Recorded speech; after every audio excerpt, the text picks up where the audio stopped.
So I ask,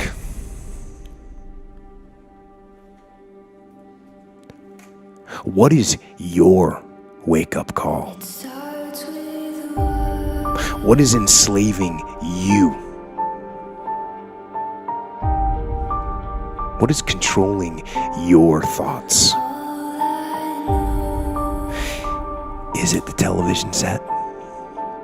Feeding your mind images of what life should be? Is it the internet drawing you in and controlling your time? Is it drugs or alcohol numbing your brain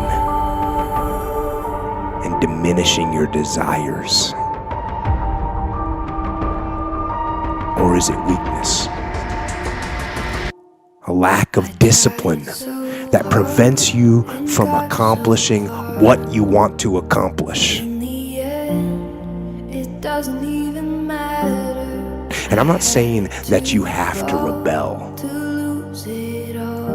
I'm not saying that there aren't things in life that we just have to do. There are. But what I am saying is ask questions. Don't believe everything that you're told, and don't follow the path just because it's there. Don't get in line just because other people are.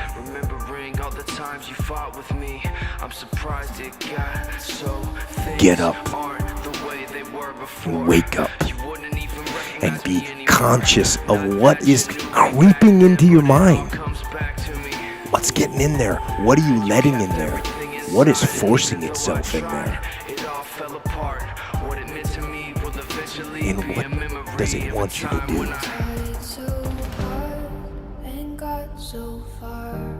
You have only one life.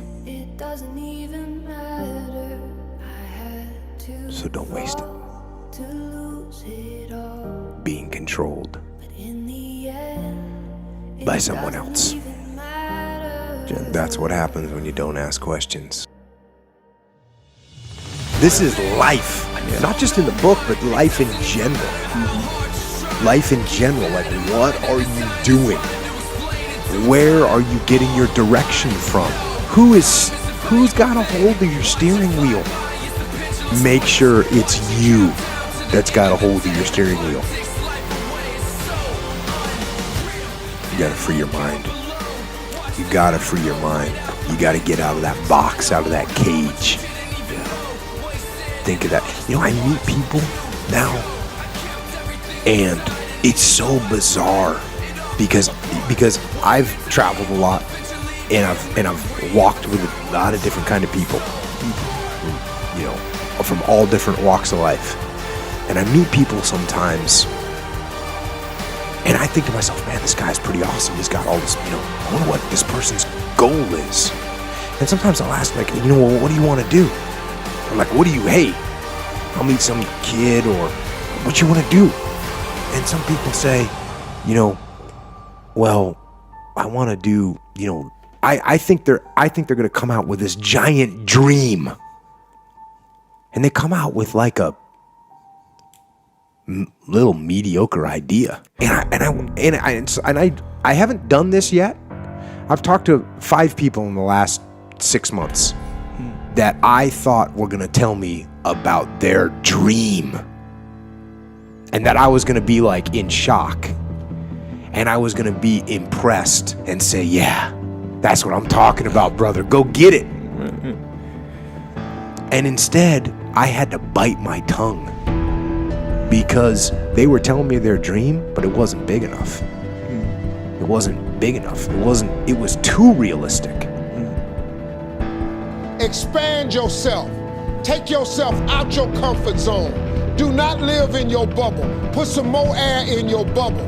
If you stay in your comfort zone, that's where you will fail.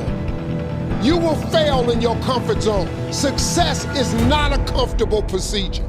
It is a very uncomfortable thing to attempt. So you got to get comfortable being uncomfortable if you ever want to be successful. I'd love to tell you, look, you can go out here and get rich, do a couple of things. That ain't happening. You gotta get real doggish. You gotta get downright funky if you wanna make it. Now, like I was telling you before, if you wanna be ordinary, you ain't even gotta listen to me. Just go on about your business.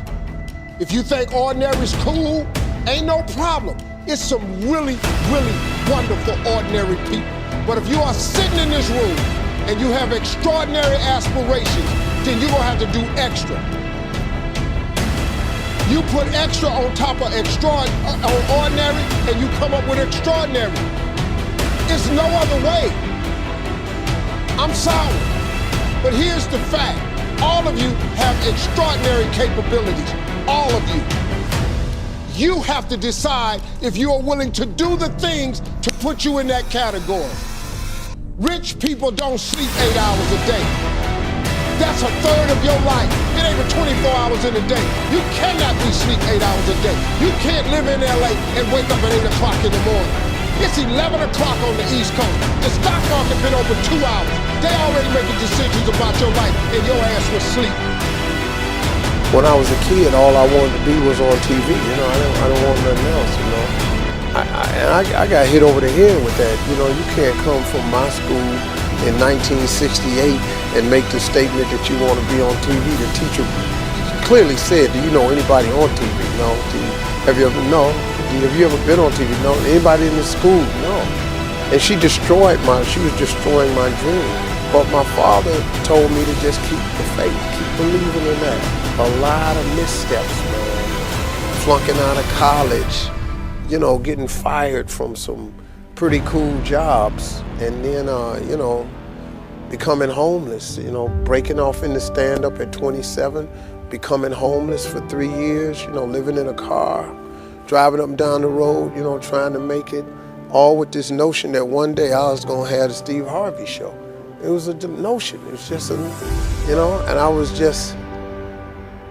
I just couldn't understand why it couldn't be. And so I just kept the faith about it, man, and I attribute that to a lot of faith. My mother was a praying person. I believe in that wholeheartedly. That has a tremendous part to do with your success. It's in relation to your relationship with God. A lot of people don't want to hear that, but hey, what you want, you ask me, I'm gonna tell you what happened with me. I can't be ashamed of that because you ain't really feeling it. Well, that's you. I happen to believe that. And so I think through all of those prayers and stuff, I got through the cracks and crevices, man, and that I looked up and I was 39 years old and I was on TV. But it took 39 years to get there. And it was a lot of years when it didn't look like it was gonna happen, but it did. And I'm here now, and now this is a daytime show that bears that name, the Steve Harvey Show.